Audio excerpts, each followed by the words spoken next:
Oh, the three levels of hell of reaching a Christian will do. I didn't say Rome didn't exist. I said Europe was a concept did, didn't exist until the ninth century. That's not actually what you said. You said that Christianity didn't come into Europe until that time frame. Now, if that's what you meant, then that still has nothing to do with your argument that Christianity came into Africa much later than it did into Egypt, because that's some BS. Because there's no scholar that would agree with you, especially since Christian persecution was happening in Rome well before the ninth century, as I explained in the previous video. Then you said even before that, Mary and Joseph flee to Egypt until after Herod's death. Mary and Joseph were definitely some of the first Christians. It is a virtual impossibility for Mary and Joseph to have been Christians at the time frame that they fled into Egypt, according to your story, because they were Jews. It was very clear that they were practicing Jews, most likely Nicene Jews at that. So the fact that you would say that there was Christianity, how can there be Christianity if Jesus is not born, if he is not teaching?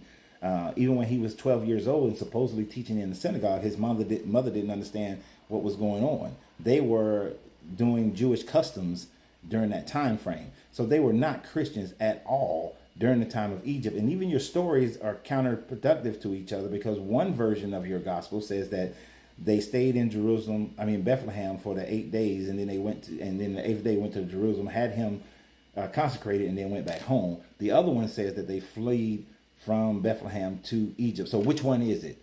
But even if they went to Egypt, there was in absolutely no way that they were Christians when they went. So they were not Christians at all. And then you said that Nero was born 37 years after the death of Jesus. Okay. So Nero took office around 54 CE and then blamed Christians. So Christians had to have been well established in Rome in order for him to blame them for the fire. So he would have been aware of Christians in Rome prior to him even becoming the emperor of Rome. Around that 54, when he started reigning at 54. So therefore, for that 21 year gap between the death of Jesus to Nero reigning, a well-established Christian religion was already, or Christians were already in Rome for him to blame them for the fire that he claimed that they created, that they started, when everybody knows that Nero started it anyway. And of course, Paul supposedly was in existence during the same time that the disciples were walking around claiming to this Jesus character, according to your story. So the letters of Paul, when he was in Greece and Rome, teaching Christianity to the Gentiles, would have still been in and around the same time that Mark supposedly went and started the Coptic churches in Egypt. So as I said, they were still there. Your information does not support your status, but oh my damn, the reach that you made with the Mary and Joseph statement. And here's the thing, you make an even bigger reach. Look at this. Also, Moses, the very, very first Christian, saved God's people from Pharaoh in Egypt. The origins of Christianity also take place in Egypt long, long, long before Europe. Dude, Moses was a paganistic Jew. Okay, we're going to establish that right now. Moses was a paganistic Jew in the sense that Moses, one of his things that show you that he was paganistic was the fact that ancient Hebrew temples demonstrate that they worship Yahweh as well as Asherah, his wife. His wife. I'm going to talk about Mother Goddess in another video. His wife. They worship both. They also worship El. El was later merged with Yahweh, but prior to that, the worship of El was something, and the Yahwehs changed that during the writings during the time frame of Hezekiah, Josiah, and Ezra. But him placing a golden serpent on a pole in order for the people to stop being bitten by vipers because of their ill worship, because they were worshiping El. And then El was also called, the Yahweh. El or Yahweh were also called the bull of heaven, which is why the bull still played a part in their worship. So my guy, I'm gonna need you to stop reaching.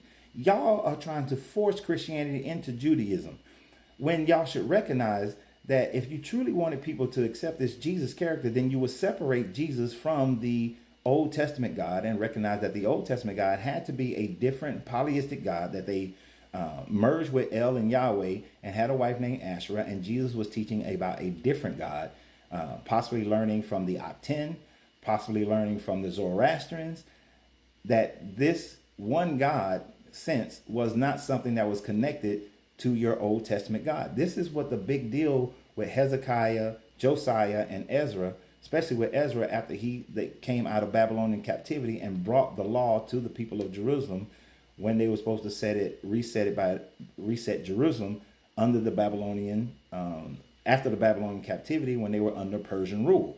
So stop reaching and being like the revisionists of Hezekiah, Josiah, and Ezra in trying to revise your story, because you are revising the Christian story to make it fit into a Jewish, Hebrew, Israelite story.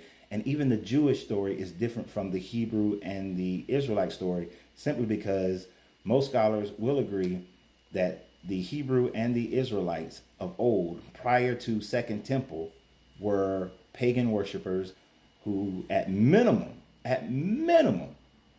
worship Yahweh and his wife Asherah.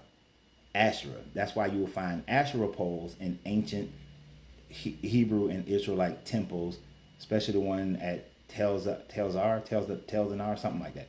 So y'all have a great day. And remember always, you got to free yourself to be yourself, because your greatness is non-negotiable. Stop reaching.